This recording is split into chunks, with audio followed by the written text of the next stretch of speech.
The Dragon Prince was once one of the most buzzy, discussed shows that was on streaming, and now that buzz has certainly died off to an extent. It doesn't seem like a lot of people care about the show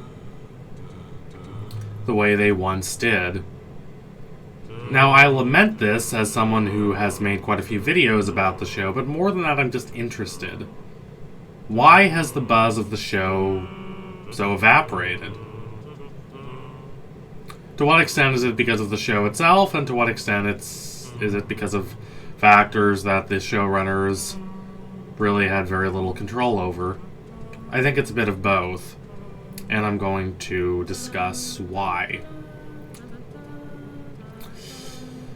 The Dragon Prince, up to Season 3, was extremely popular.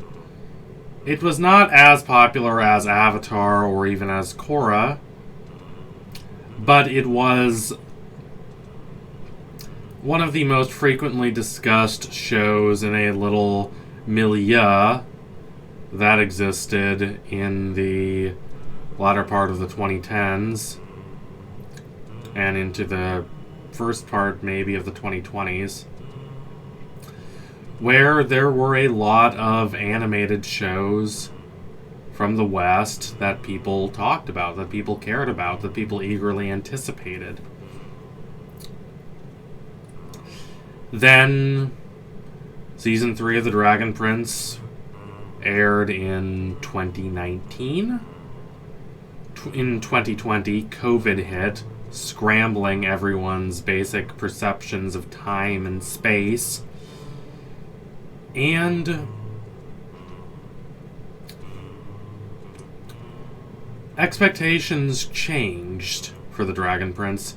Now, I don't mean to say that expectations lessened, or that they disappeared, or that people immediately stopped caring, because that's not true.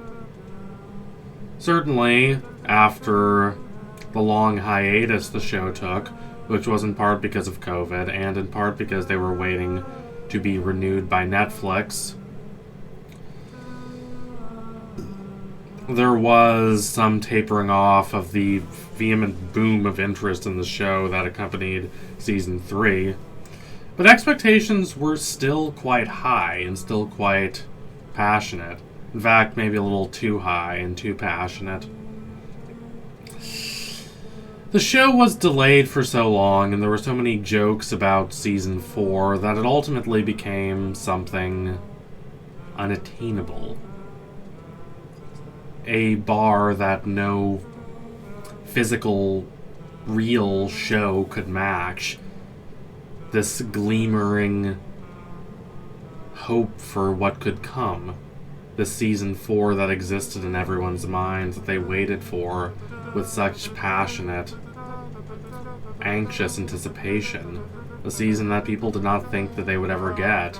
And then once it became clear that people were going to get it, there was this profusion, this surfeit of excitement and wonderment. People concocted all these wild scenarios for what was going to happen. It ultimately became what someone like Lacan calls Dasding, the thing. A purposely vague term for a purposely vague desire. It is this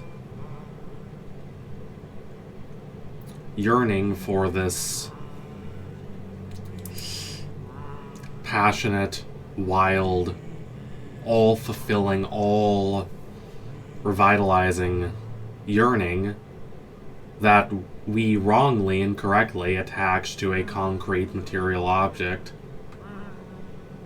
And by object, I don't mean thing necessarily. The object in this sense can be a person as well.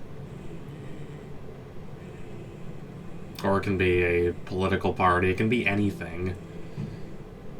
But it's something that can never fulfill that longing, because the longing is ultimately something immaterial. It's a projection of someone's greatest desires and wishes. Individuals and objects and well, TV shows being fixed, material, imperfect things will inevitably fail to rise to meet this. Dasding can be anything. It can be this love you have, that you build up all these grandiose ideals and fantasies about, and the actual person, for no fault of their own, can never fulfill those desires. Because they are only a person. They are a mortal, transient, fluctuating being, whereas Dasding is platonic, grand, far beyond the sphere of ordinary life, this all-fulfilling wellspring. I think some of that happened to the Dragon Prince. I genuinely think that even if Season 4 had been brilliant, had been the best season of the show thus far, had been absolutely masterful, it still would have disappointed people. Because it was never going to live up to the wild, grandiose, lofty conceptions that people had of Season 4 in their minds.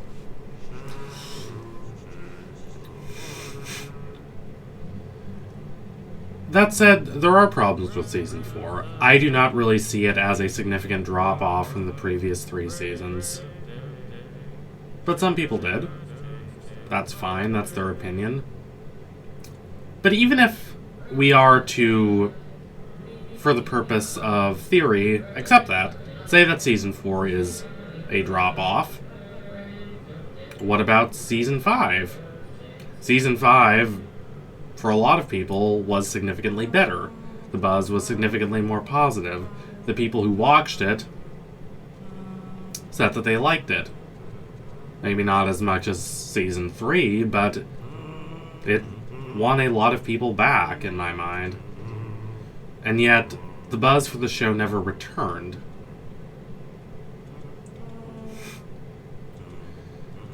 The perceived disappointment of Season 4 seemed to completely kill off all attention in the show as a whole, which is rather odd.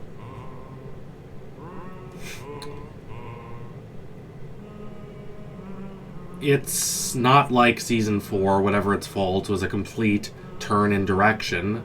It didn't completely undermine what the previous seasons had built up, with the possible exception of the Rayla and Callum relationship. Even at its worst, it was more of the same, but of a lesser quality. It was not a complete transformation in the show. It didn't magically become a musical or a western or a space opera or something of that sort. I really do think the perceived disappointment extends not only to the failings of Season 4 and Season 5, but to the fact that the show never could have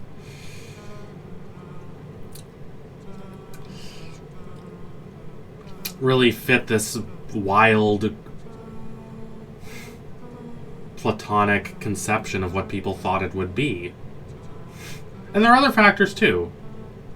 Sure, there was a lot of anticipation for the season, but people moved on. People had moved on with their lives. There was a very long gap between Season 3 and 4.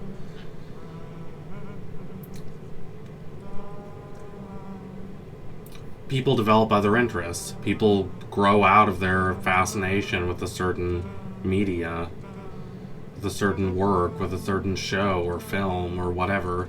They have new interests. There's also a phenomenon I've referred to before where the golden age of animation here in the West, or television animation at least, died pretty abruptly. There was, throughout the 2010s, throughout my adolescence, this entire milieu that had first sprung up in the 2000s, I think, around Avatar: The Last Airbender, Teen Titans, even if you go all the way back then. And then going forward to the regular show, Adventure Time, something like Gravity Falls. This very fan-driven, very nerd-driven series of online communities that built up around these more sophisticated kinds of animated shows that are ostensibly for children but had a lot of appeal beyond that, and that aired on these networks like the Disney Channel or Cartoon Network. And that whole milieu just seems to have dried up. It used to be you could see people talking everywhere about Star versus the Forces of Evil, Steven Universe, The Owl House. It didn't matter whether people liked those shows or not. People were talking about them. You could not go very far in an internet fan space without running into a lot of that. And now that seems to have just evaporated for the most part. What happened is that the old support system on cable broke down. No one cares about cable anymore. Those old networks died. No one cares about Cartoon Network. Disney has pivoted in a completely different direction. No one cares about Nickelodeon anymore. Aside from properties that were already developed, like Avatar: The Last Airbender, before this collapse, Netflix threw a lot of money at this fan space, at animation as a whole, and people thought that that was a salvation. But it was really a bubble, a boom and bust period. There was a lot of money thrown at a lot of young creators to make these brilliant, experimental, wild shows, and it was great. The Dragon Prince was one of the shows made in that bubble, along with things like She-Ra or Voltron. But then that bubble crashed. It was not economical for Netflix to keep throwing all this money at these shows. They were not, sadly, providing a good return on investment despite the fan culture, so the bottom very much fell out. I've talked about all this before, and if you want to hear more of me saying things about that, go look at my video on the golden age of animation. But does this mean, everything I've said, that the Dragon Prince bears no responsibility for the massive drop-off in appeal that it's seen? It's complicated, but I wouldn't say it bears no responsibility. Yes, the animation world is both extremely precarious and extremely glutted right now. It's this Baudelarian world of modernity where the observer on the internet, the new flaneur, is completely overstimulated and deracinated by this world of little impressions, this world of little fragments that do not add up to a single cohesive whole and leave the self feeling rather adrift. That is the age we live in now, the age of Netflix. An age where streaming has destroyed the old ecosystem and there's not really a clear idea of what viable streaming model, if any, will replace it. And it is hard to be a successful show in that milieu when the milieu itself dried up. But all the same, if Season 4 of The Dragon Prince had been brilliant, if it had brought even more wonder and mystery and magic than the previous 3 seasons, had it been valorized and lauded as the best season of the show, would that have mattered? I think so. It would still be popular. Do I think it's fair, necessarily, that Season 4, whatever its faults, basically took down the entire show, and even the substantially improved Season 5 did not really restore the show to anything resembling the buzz it once enjoyed? No, I don't think that's fair. I think people have written off the show for a lot of reasons that have less to do with the show itself and more to do with themselves. I don't think the show changed as much as the people watching it. I think they grew up, in a sense, or at least they wanted something else. The show didn't captivate them anymore. Especially after this very long wait for season 4 and kind of dropped by the wayside. But none of that is within the control of Ahas and his writers. What is within their control is how good the show is. If they had delivered a new Avatar Season 3, just a towering, monumental spectacle of a season that was lauded as one of the best made in recent times, yes, I think that would have gotten a lot of people back. Not everything was within their control, and they should be pitied for that, I think, but that was. The kind of show that you deliver is within your control, and they failed at that to a certain extent to attract an audience.